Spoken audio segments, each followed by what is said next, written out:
start with the page number 60, sum number 9 in the new textbook. Old textbook la page number 77, sum number 12. So journalize the transaction in the books of Ramesh. So we'll write it as in the books of Ramesh. Journal entries. First transaction, see there.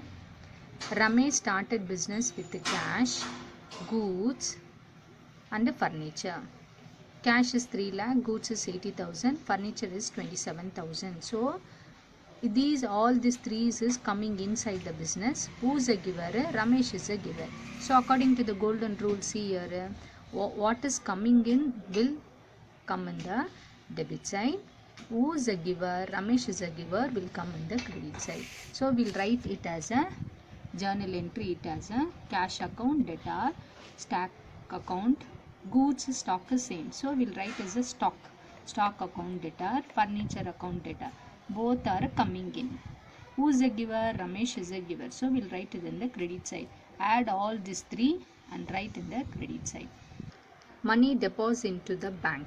Next, money deposit into the bank. From your business, you are taking money. உன்னோட businessல இருந்து money எடுத்து bankல போடுற. அப்போ according to you, cash is going out. Who's a receiver? From your business, taking the money and keeping in the bank. அப்போ யார் is a receiver? Bank receiver. உன்னுடைய money வந்து உன் businessல இருந்து வெளியே போடு. Oh God, what is going out? See the golden rule. What is going out will come in the credit side. Who's a receiver will come in the debit side. So we'll write it as a bank is a receiver, debit side. Cash is a going out, we'll write in the credit side. Bought furniture from a Mrs. Jayalakshmi Furniture, 28,000 credit. So bought na enadhu purchase in meaning. இப்போ goods purchase na நீனா எழுதுவ purchase account எழுதுவ. Furniture வந்து fixed asset. அப்போது நீ பர்ச்சேஸ்ன்னு எழுதக்கூடாது, furniture account தான் எழுதணும். Purchase அக்கௌண்ட்டுக்கு பதிலாக நீ என்ன எழுதுவேன்?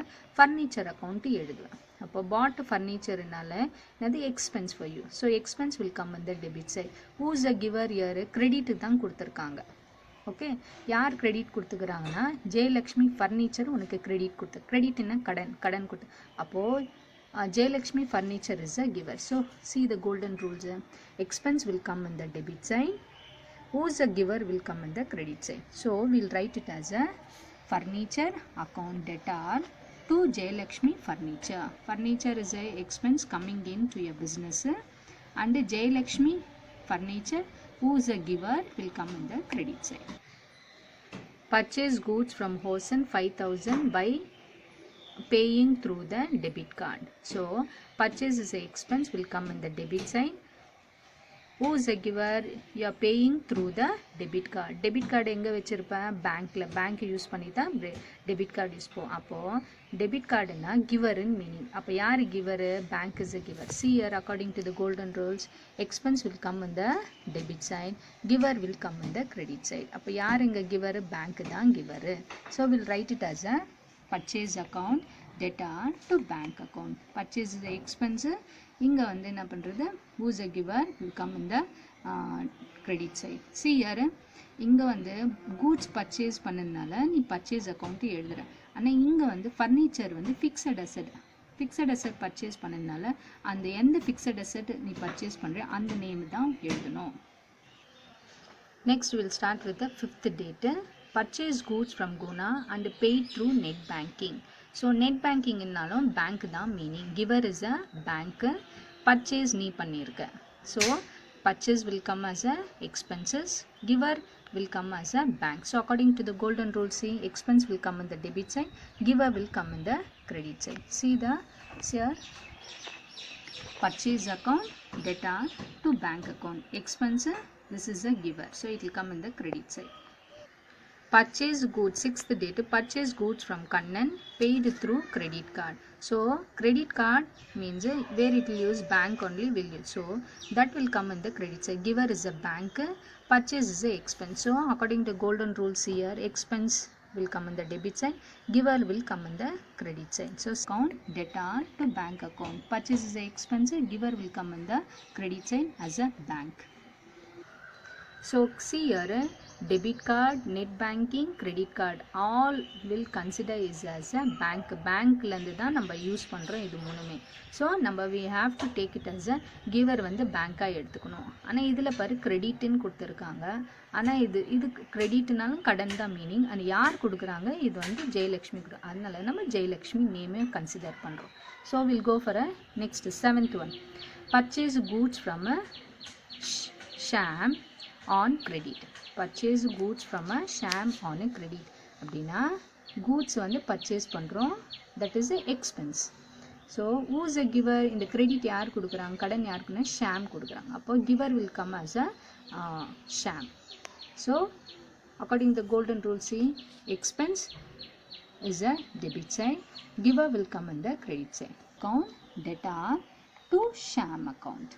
This is a expense, giver is a sham, will come in the credit side. Next 8th, bill drawn by sham was accepted. இப்போ இந்த ஷாம் கிட்ட நீ வந்து கூட்ஸ் வாங்குற ஃபார் அ கிரெடிட், இங்கே முன்னாடி வாங்கியிருக்கல கிரெடிட்க்கு வாங்கியிருக்க.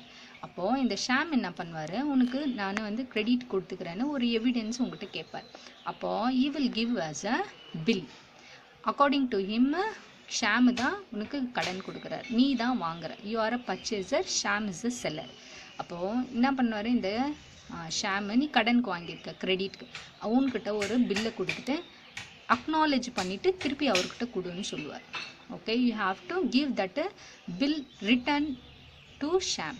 என்ன பண்ணணும், அது acknowledge or sign or seal எது பண்ணுற according to your business you will do, then you will give it to Sham. அப்போ ஷாமுக்கு வந்து பில்ஸ் ரிசீவபிள், உனக்கு வந்து பில்ஸ் பேயபிள். அப்போது நீ என்ன பண்ணுற, அக்னாலேஜ் பண்ணி திருப்பி கொடுக்குற. அப்போ திருப்பி கொடுக்கும்போது யார் வாங்குறாங்க, ஷாம் தான் வாங்குறார். அப்போது according to the golden rule receiver is the Sham. நீ திருப்பி என்ன கொடுக்குற, பில்லை கொடுக்குற. பில்லுன்னு அதை எழுதக்கூடாது, we have to write it as a bills payable. அப்போது what is going out, bills payable is going out. According to the golden rule, see here, receiver will come in the debit side, what is going out will come in the credit side. So sham is a account receiver, bills payable is a going out, so that will come in the credit side. Next 9th one, paid half of the amount Jayalakshmi furniture by check. அப்போ paid half of the amount, half amount pay பண்ணிக்கிற ஜெயலக்ஷ்மி. இந்த ஜெயலக்ஷ்மி எங்கே இருக்கிறாங்கன்னு பார்த்தீங்கன்னா third டிரான்சாக்ஷனில் பார்த்தீங்கன்னா இருக்கும். அவங்ககிட்ட credit வாங்கியிருக்கு, எவ்வளோக்கு 28,000 வாங்கியிருக்கேன். இங்கே transaction see there half of the amount. அப்போ இந்த 28,000ல் half means what, 28,000 half is a 14,000 will come it as half. So in the half amount only you are paying. So money இங்கே எதுவுமே கொடுக்கல. அப்போ நீ என்ன பண்ணணும், 14,000 தான் மணி எழுதணும்.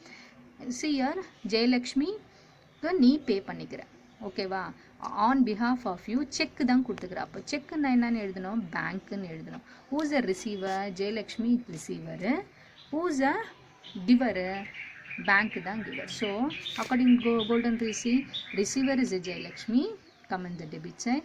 Who is a giver, bank is a giver, will come in the credit side. We'll write it as a Jayalakshmi furniture account receiver, bank is a giver, will come right in the credit side. Next, sham bills was paid. இங்கே பாருங்க, இங்கே ஷாம்க்கு credit வாங்கியிருக்க, நீ என்ன பண்ணிக்கிற, பில்லை வந்து bills பேயபிளாக அவருக்கு அக்னாலேஜ் பண்ணி ஷாம்க்கு கொடுத்துருக்க. இப்போ அந்த பில்லுக்கு நீ இப்போ பே பண்ண போகிற காசு, கடனை இப்போ வந்து இந்த 10 டேட்டில் paying. So according to you are paying. Paying means that will expenses. So expense will come in the debit side. Who is the receiver, the Sham is the receiver. Okay, so according to you what is going out, நீ pay பண்ணணும் இல்லையா. அப்போ பே பண்ணனா அது expense, என்னவா பே பண்ணுற, bills பேபிளாக பே பண்ணுற. So that will come in the as a debit side. What is going out, pay பண்ணனும்னா நீ காசு தான் பே பண்ணணும் இல்லையா.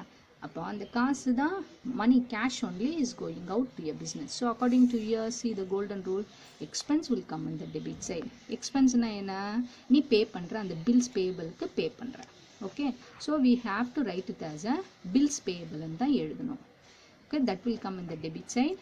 What is going out to you, cash is going, and the bills payable pay பண்ற, cash is going out. So going out will come in the credit side. So according to, we'll write it as a bills payable, paying expenses as a bills payable. அப்போ நீ என்ன பண்ணுவ, அந்த expense will come in the debit side இல்லையா, அப்போ expense என்னவா பண்ற, bills payable பண்ற, அதனால it will come in the debit side. What is going out, cash is going out, that's why you write it as a credit side.